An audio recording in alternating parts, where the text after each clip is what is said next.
Hello, please introduce yourself. Hi, my name is Ziach. I'm an investment manager with a high-tech Gründerfonds, also known as HTGF. HTGF is based in Germany and is one of Europe's most active early-stage investment firms with 900 million euros capital under management and a track record of almost 600 financed companies. We invest across all industries, while my particular investment focus is on space and quantum technologies, industrial IoT, and software.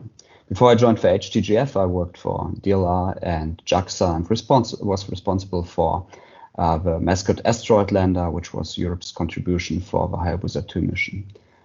Due to my previous work, I keep on cooperating with DLR and ESA on various topics related to new space and commercialization, and support ESA big startups as a mentor. Alessandro, thanks a lot for giving me the opportunity to share some investor thoughts with you and the new space community.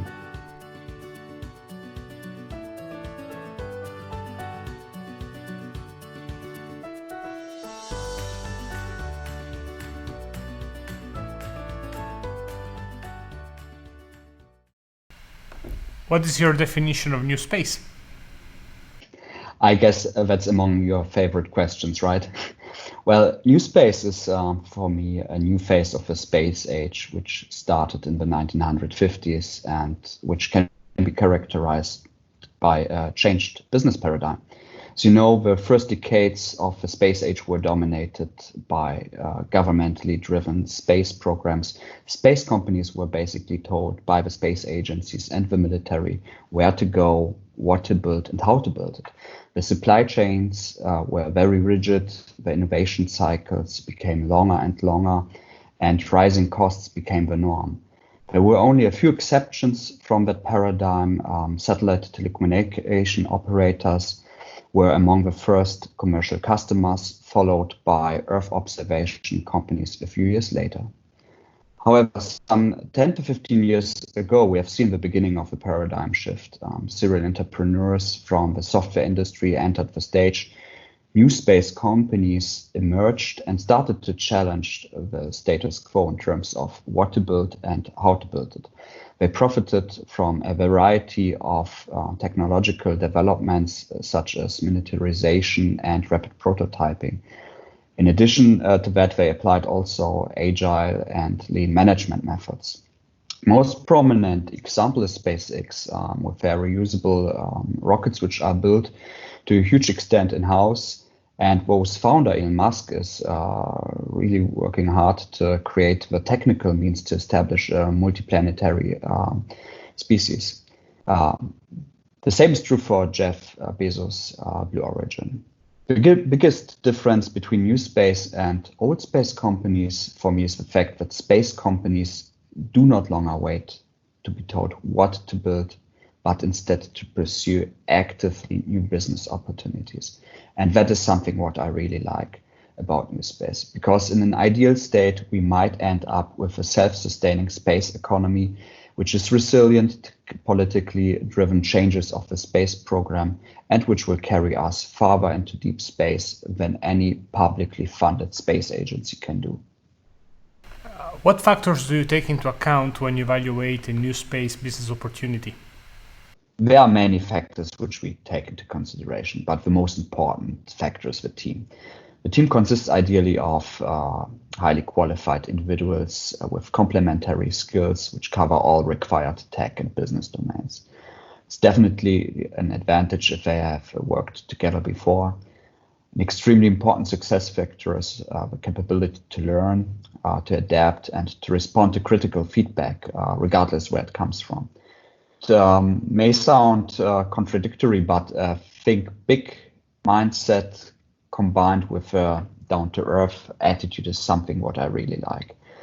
Another very important aspect is that the founders correctly understand the customers and the market.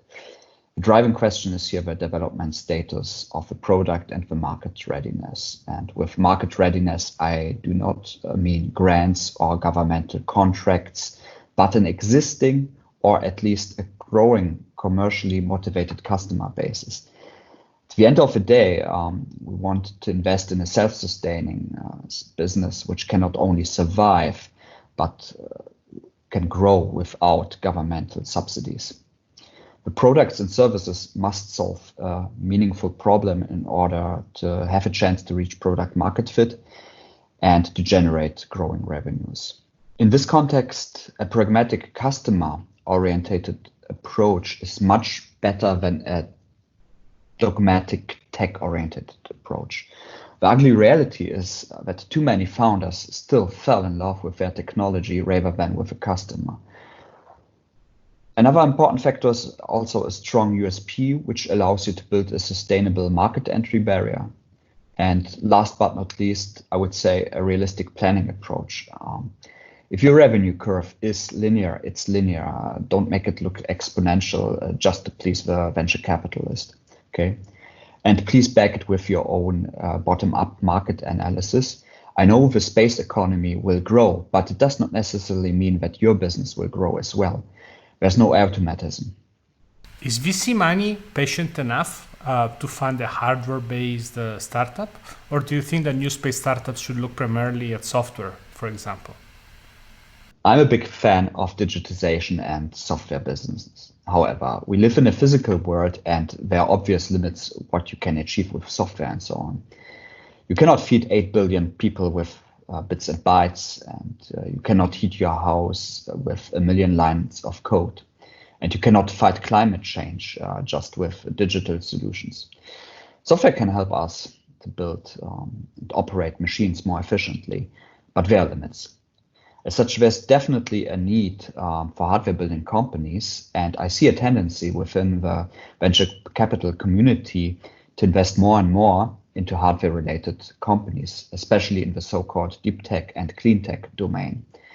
And these venture capitalists know or start to accept the fact that hardware-related businesses do require a little bit more time.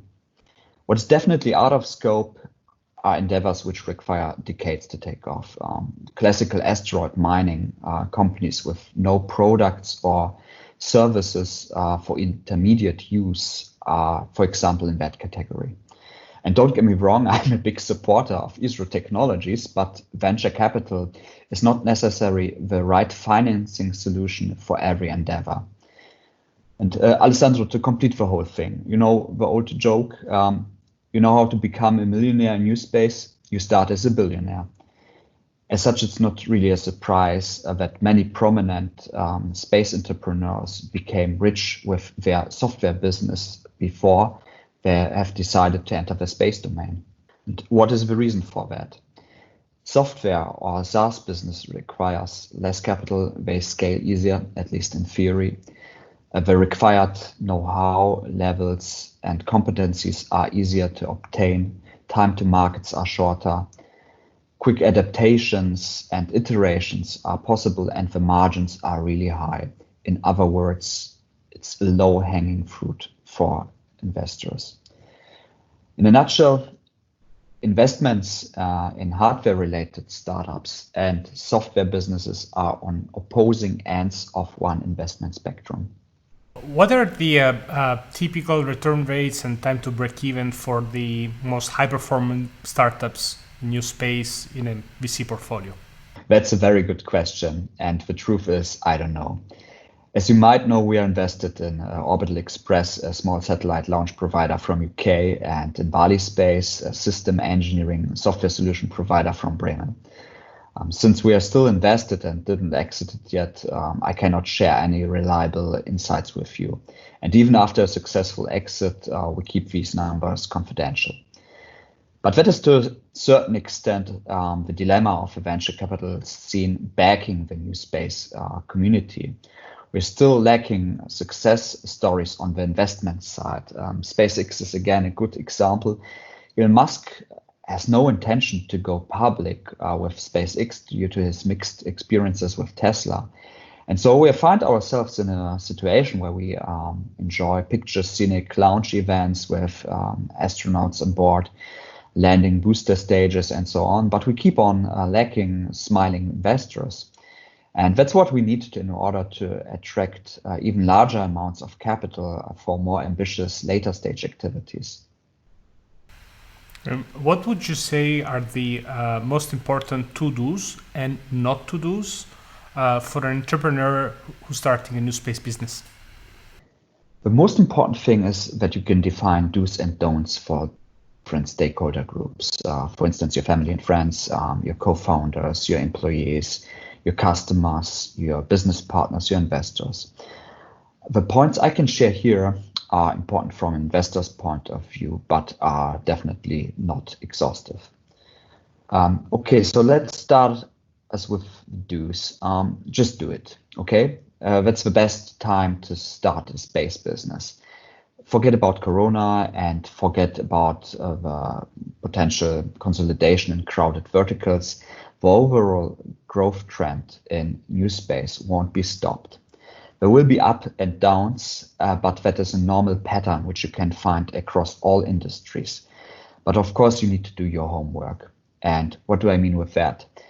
Do your analysis on the tech and business side very carefully.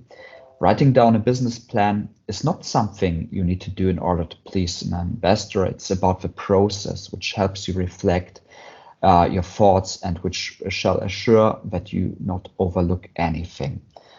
Why is that again important?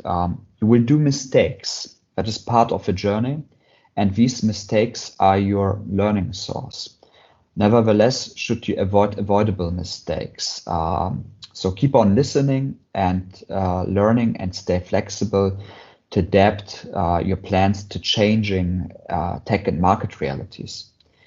And do manage your expectations and those of your co-founders and your employees. I know you are the next Elon or Jeff, but try to stay down on Earth since it will be a very hard and long journey. Find the right teammates, since you probably won't bring all the required competencies and skills to the table. It's also more fun to build something together with like-minded peers, and investors prefer to invest in teams rather than solo founder-led companies. To reach out to as many investors as possible in order to obtain as many data and reference points as possible. Why is that important? There are huge differences between investors in terms of investment stage, scope, ticket size, tech, and market preferences. As such, it makes sense to talk to VCs, to family offices, to business angels, evergreen funds, philanthropes, billionaires, pension funds, private equity funds, you name it. Okay, so let us continue with the don'ts. Falling in love with your technology and ignoring the real customer needs, as explained before, is among the don'ts. Don't forget, the commercial end customer does not care where the TV signal comes from. Ignoring market realities, including the financial market, is another one. Think about the typical venture capital life cycle with a 5-year-long investment period and disinvestment period of similar duration.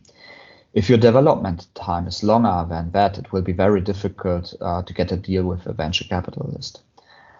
While talking about markets, you can only disrupt existing markets, okay? If your product or service does address a to-be-created market, it might be a very lengthy and costly endeavor, which might fall in the investment scope of a passionate billionaire willing to burn millions or even billions of his own money. But it might be a hard sell to the VCs investing the money of their limited partners with the clear expectation to generate a TBD return on investment in a given time frame. Don't confuse posts, likes, and follower on Twitter and LinkedIn with real traction. In addition to that, meaningless LOIs are also not a substitute for traction. What do I mean with meaningless?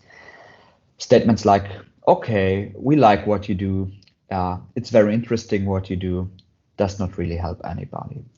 What helps are statements like, if you build something that fulfills our specification, we can think to buy it. Purchase orders and contracts are even better. The same is true for business plan competitions and grants, which are nice, but again, no substitute for commercial traction. What investment areas are of interest to you? I would say in orbit manufacturing and in orbit servicing are very interesting investment areas. I also expect ISRU, in situ resource utilization technologies, to become a hot topic in the long run. Crowded verticals such as small satellite launch providers with more than 100 companies around the world, and satellite propulsion companies with at least more than 30 competing businesses are very difficult investment areas.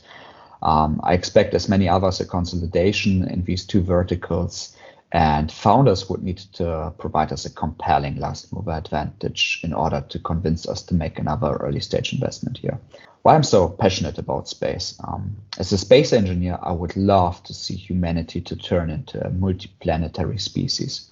And the best way to turn this vision into reality is to establish a self-sustaining space economy, which is resilient to politically driven changes of a governmental space program, and which provides the foundation for an expansion of humanity into outer space. And also, as an investor, you don't want to have all eggs in one basket, right? You want to diversify your investments in order to reduce the risks. But as of today, all humans do live on one planet, or in other words, all eggs are in one basket. So let us change that. Thanks for having me, and never forget, space is by definition infinite, and so are the business opportunities. Thank you so much for your time, Chris, and this has been a very interesting discussion. Ciao, bye.